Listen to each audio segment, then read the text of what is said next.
Tennessee This Week from WATE 6 on your side starts now. Hello, everyone, and welcome to Tennessee This Week. I'm Blake Stevens. Well, we now have the answer. We didn't have election night in the District 15 State House primary race. The night ended with the race too close to call. 23 votes separating Sam McKenzie and Matthew Park, and Park was not ready to concede until the provisional votes were counted. Results from those ballots were released last Tuesday.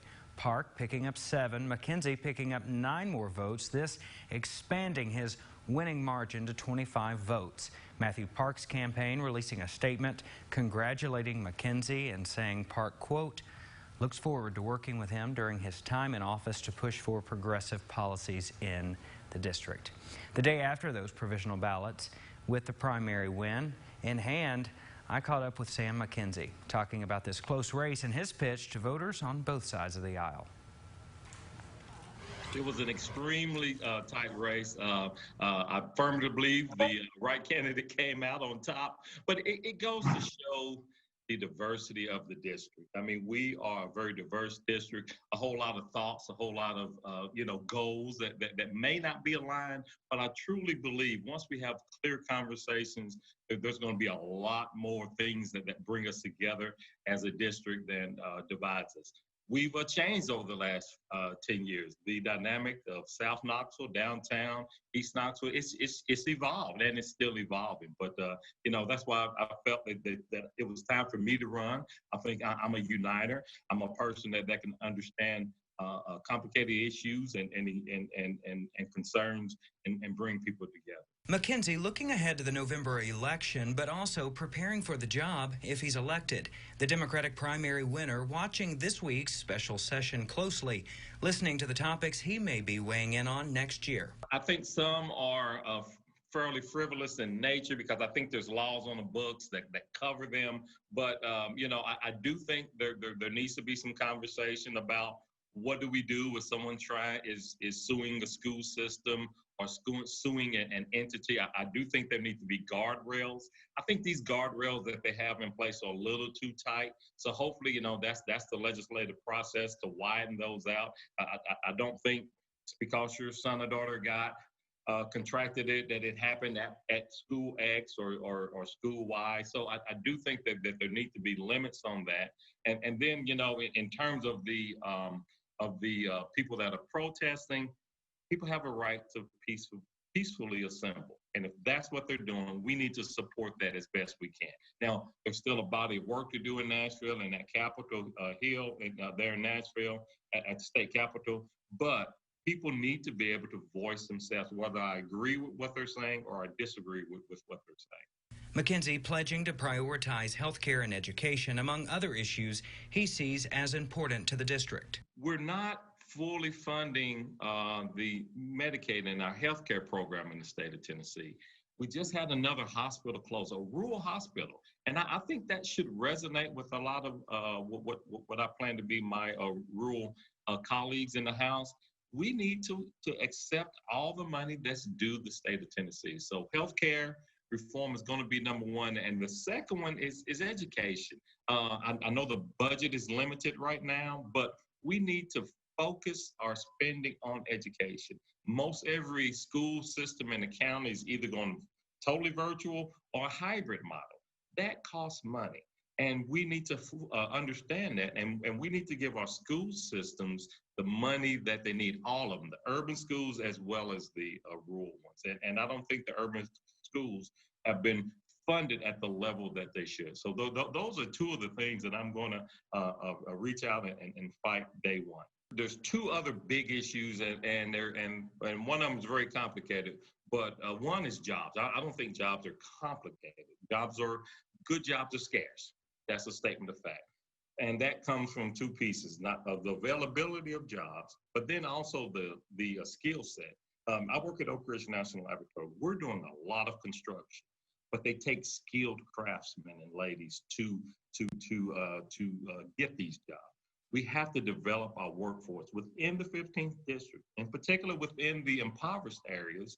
of the 15th district. We got to prepare our workers who don't have the skill set right now, didn't go to college, but don't have the vocation. I think we need to develop that workforce from a technical or hands-on standpoint to be able to get those jobs. We need to bring jobs into Knoxville. And then the second piece is crime and punishment.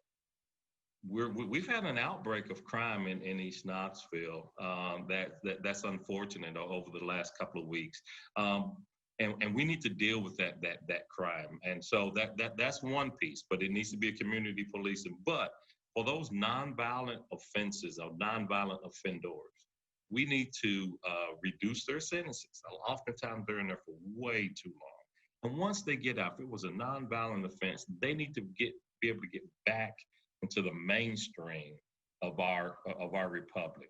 From now to November, he plans to focus on listening to those who didn't support him in the primary. I've been making calls and extending olive branches to make sure that I understand that I do understand this was a close vote. There were a lot of people that did not vote for Sam McKenzie. There was a majority of the 15th district that didn't vote for Sam McKenzie. I fully understand that. But I also fully understand that I'm the best candidate for the job, and if we have a good dialogue, I think I know that I can get the entire district moving in the right direction. Keep in mind, this was only the primary. McKenzie faces Troy Jones in the November general election. Jones is planning to sit down with me next week. You'll hear from him right here next week. Still to come, a special session in Nashville, protests and pushback. You're watching Tennessee This Week on WATE 6 on your side. If you have Medicare and Medicaid, Blue Cross Blue Shield of Tennessee is here to offer you even more benefits with a Blue Care Plus plan at no extra cost. My Blue Care Plus plan means I have someone right here in Tennessee on the other end of the phone when I call. It means I have people like Allie who listen and really care. It means I get more medical, dental, and vision benefits. Like $5,000 for dental care. And $1,200 for hundreds of over-the-counter items. Plus 100 rides for doctors and pharmacy visits. That's a lot of rides. As a not-for-profit with a mission to serve, we're right here for you and with you. I love having Tori in my corner. Everybody needs a Tori.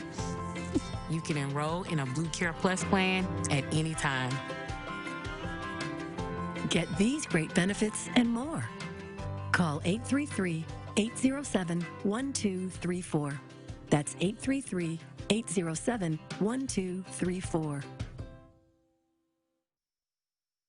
Hey. Oh, no. Oh, yes. It's a flirty celebrity feud. The bold type playing against RuPaul. That's not a drag.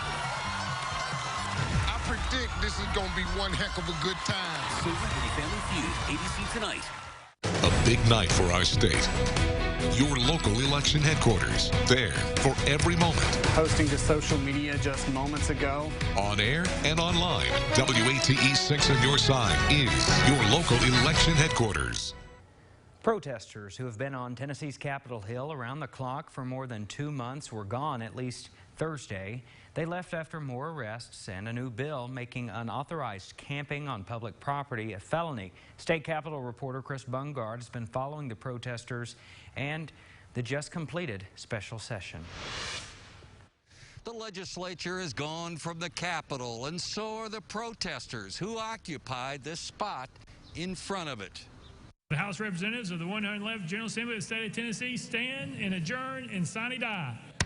Those words brought the legislature's 3-day special session to a close Wednesday night, but deep divisions, mainly along party lines, remain about a protesters' bill that passed. If you are a peaceful protester, this legislation does not pertain to you. Among the bill's targets are those outside the Capitol wanting to be heard on racial injustice, but protests have come with some vandalism. You tell me that somebody got the right to tear down property that Tennessee taxpayers paid for? A Nashville House Democrat blamed Republican Governor Bill Lee for not meeting a key demand of the protesters. And whereas recent overnight camping and a constant presence of citizens on the War Memorial Plaza are the result of Governor Bill Lee's refusal to meet with Tennessee citizens and discuss issues concerning social justice. A Republican listed things the protest bill targets. Burning things, stopping people in traffic, banging on their cars, burning, spitting on our law enforcement officers. The bill in the Republican-controlled legislature easily passed. Among the many things it does is make overnight camping on state property a felony, along with such things as harsher sentences for vandalism and assaulting first responders. There's nothing in here that says you can't bring a lawsuit.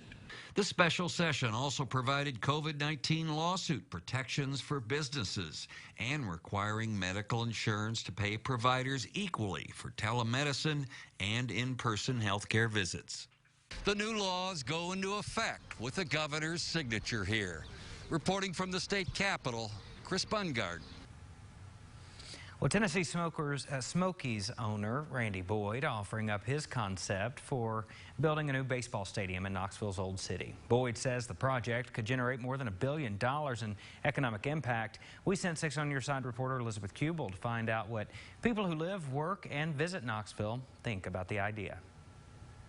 Idea. I think it would bring in a lot of business. Positive reviews on an idea pitched by Smokies owner Randy Boyd to potentially build a new baseball stadium in downtown Knoxville. Renderings show how the concept could come to life. And what it could be is a new baseball stadium that would seat 7,000 for a game and maybe seat 15,000 for outdoor concerts. Minor league baseball plays 70 games a year, but we imagine a venue that the community can use 200 nights out of the year with concerts and maybe a soccer team, maybe other baseball teams and tournaments being there. But we also imagine 630,000 other square feet of retail, residential. Think Wrigleyville, Boyd says, the neighborhood surrounding Wrigley Field where the Cubs play in Chicago. But what was not part of the plan, he says, was making the announcement about it today. This was something that the news found out that we were doing some research. However, as I think about it, there's not a better time. Today, we are so stressed with so many bad things happening. Sometimes maybe having a little good news in the middle of this is a good thing. And I think this is something that hopefully our community, like I am, can get excited about a dream of the future that could really be transformative for our city. The people we spoke to say a downtown stadium would draw them to a game. If it was like a social event that a lot of my friends wanted to go to, I would definitely go to it just to, have the experience, and because I'm more familiar with downtown Knoxville anyway. If that stadium comes here, me and my girlfriend will most definitely come to see a game. Well, that was Elizabeth Kubel reporting. Boyd imagines this as a public-private partnership, with Boyd donating the land and bringing the team, plus private investment of around $140 million. The public portion would be about $65 million. Now, Boyd says so far no request has been made to local governments. Hey, by the way, the Smokies baseball team's lease in Sevier County ends in 2025. Well, still to come, a next phase in the race for the White House with Kamala Harris on the Democratic ticket. Our panel of pundits is weighing in. You're watching Tennessee This Week on WATE 6 on Your Side. Are you turning 65 soon and getting overwhelmed by Medicare mail? At Senior Financial Group, we do Medicare differently. We educate you on your options, including Medicare Advantage plans, Medicare supplements, and prescription drug plans. We compare multiple insurance plans to get you the coverage you need at a price you can afford. Tailoring your coverage to your lifestyle makes our approach unique. To learn more, call 865-777-0153 to talk to a local trusted advisor. That's 777-0153. At Nahon Saharovich and Trotz, we've seen just about every type of automobile and truck accident. We fight for injured people all day, every day. NST works hard to get you more. Call 1-800-LAW-4. We want to welcome you back to Farragut and say thank you to Farragut businesses for being open when we needed them. And thank you to those businesses that had shut their doors to keep us safe. Now we want everyone to know our businesses are reopening and are ready to welcome you back.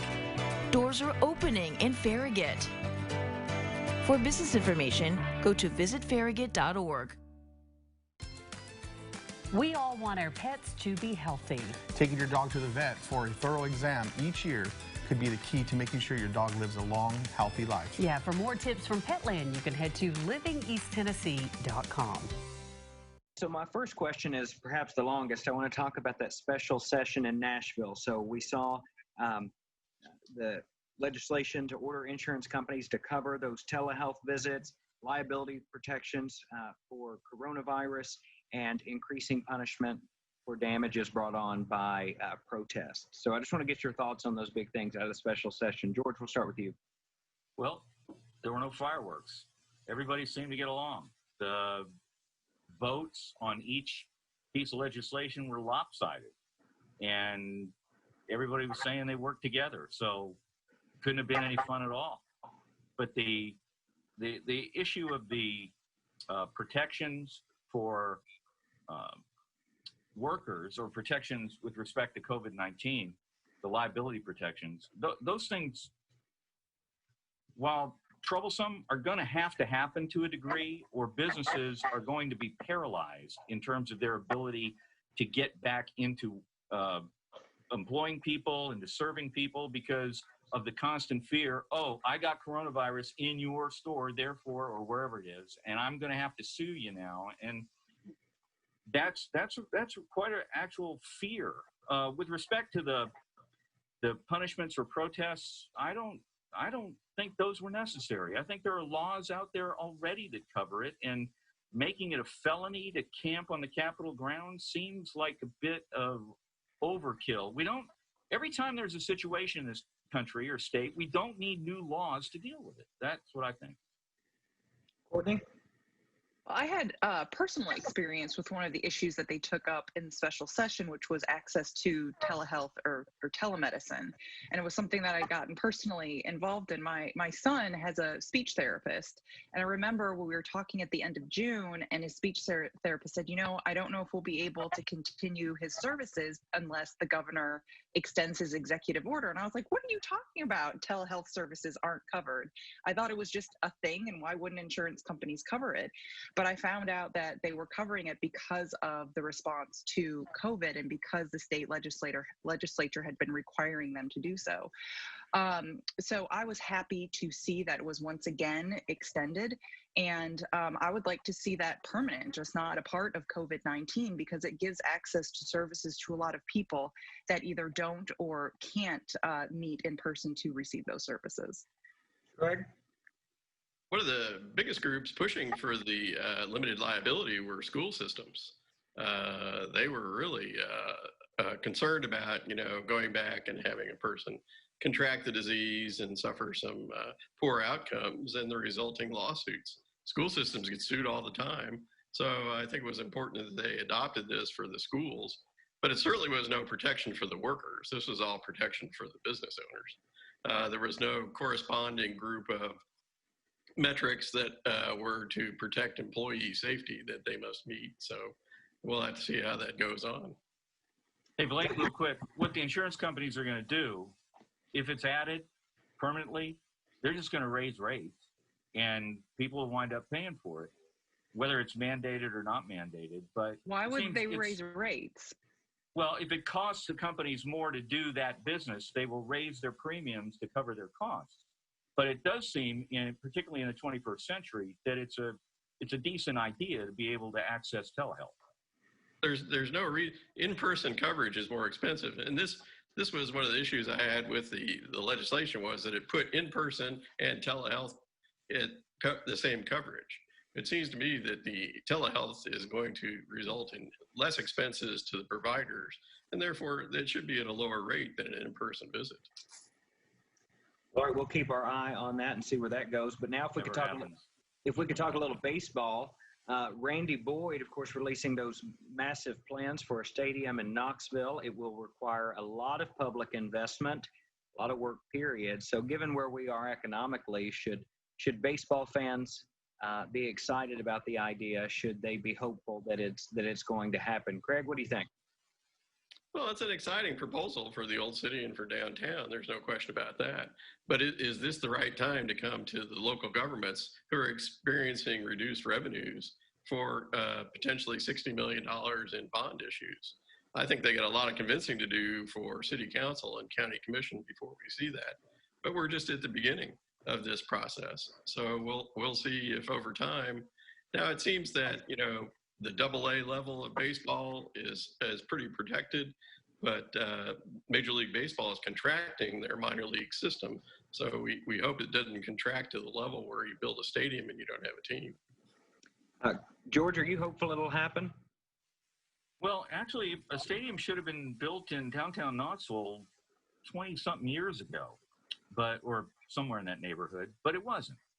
And to the degree that the timing is bad, I mean, if you've got a time limit on your deal with your present stadium, then perhaps, given the amount of time it takes to build a stadium, to design it, build it, etc., you don't have time to wait. But right now, I mean, I got a lot of respect for Randy Boyd and what he's able to convince people to do. This is going to be a tough convincing job. Well, it did feel like a little bit of good news in the midst of a lot of maybe not so good news. Courtney, what did you make of the news, and do you think it'll happen? It's great news, and it is absolutely worth a robust public dialogue and discussion. Now is the time where we should be leaning into projects like this that have the potential to have a long-term return in terms of not only increasing a sales tax base, but more activity and economic activity downtown and just in Knoxville and in Knox County in general.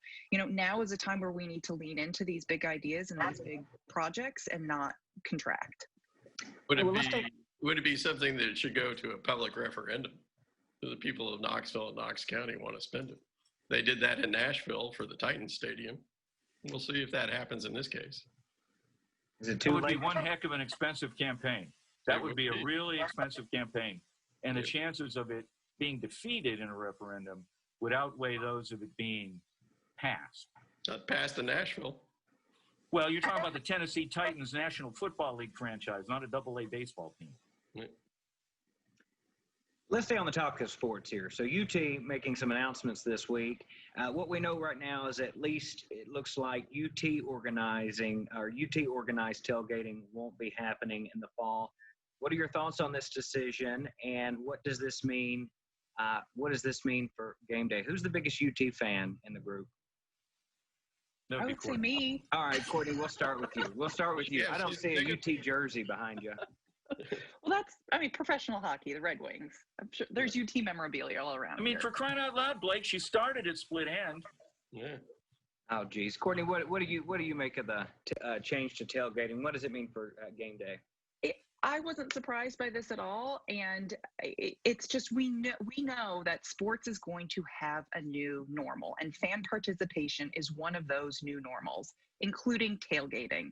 So the fact that there was going to be no UT organized tailgating and individual fan tailgates are TBD seemed like a normal announcement and progression of how this pandemic has affected the sports industry and the sporting world.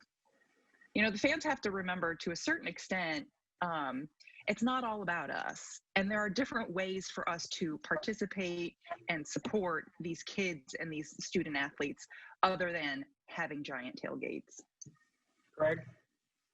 Well, I'll have to see how they implement it. Obviously, they're saying there's going to be none of the UT-sponsored tailgates in Circle Park and in the Humanities Plaza like that. But for the individual people that go to and park in G10 and open up their tailgate and have a tailgate, are they going to stop that as well? And then secondly, I can understand how you can do that concerning tailgating, but, you know, are they still going to have the Vol Walk where, you know, 10,000 people who aren't necessarily going into the stadium or have a ticket, you know, line the streets to salute the team? And are they going to have the band walk? The band plays coming down from the music building into the stadium and attracts, again, thousands of people who don't necessarily have tickets. How are they going to control things like that? So it's going to be, they have a ton of questions to answer before the last week of September when the season starts, and it will be different. That's the only thing you can say. George? Blake, yeah. The thing that kind of confuses me about all of this is this. If the issue is the potential to contract the coronavirus, COVID-19, you can never tailgate again. You can never play football again if you say that's the reason why we're stopping. Because if the potential is there to contract the virus, then it's there next year and the year after that. Now, let's say there's a vaccine. Unless 100% of the people take it and it's 100% effective, then you always run the risk of somebody potentially contracting COVID-19. And so the same reasons you're stopping things now will be at play a year from now or 2 years from now. So I think a lot of this is short-term. We got to protect ourselves from lawsuits. We got to protect ourselves from being accused of not doing enough, and hoping that 3 months or 6 months from now, somebody has an idea or suggestion or a plan or something that will enable life to, in some fashion, go back to relative normal. I think everyone's hoping that over time we're going to have herd immunity to this, as we do to other infectious diseases that will mitigate. Yes, everyone in the United States at some point in time is going to have to get COVID-19. Hey, pundits, I want to squeeze in one last question before we go. But before I do, I just want our viewers to know we're taping this Thursday night. If anything changes about tailgating, we're in the past here. If the booster starts screaming, something could change. All right. So my last question: we had big national news. Democratic presidential nominee Joe Biden picks Kamala Harris as his running mate. Good for the ticket. Good for the country. That's my question to you guys. And Courtney, I'll start with you on this one. Absolutely. I'm really excited about this. Kamala Harris was one of the folks on the debate stage that would really hold Joe Biden accountable. And I think the fact that they were able to come together shows that the Democrats are capable of unity. And that's what this country needs right now. We need somebody at the top that's going to unify us, and they can do it.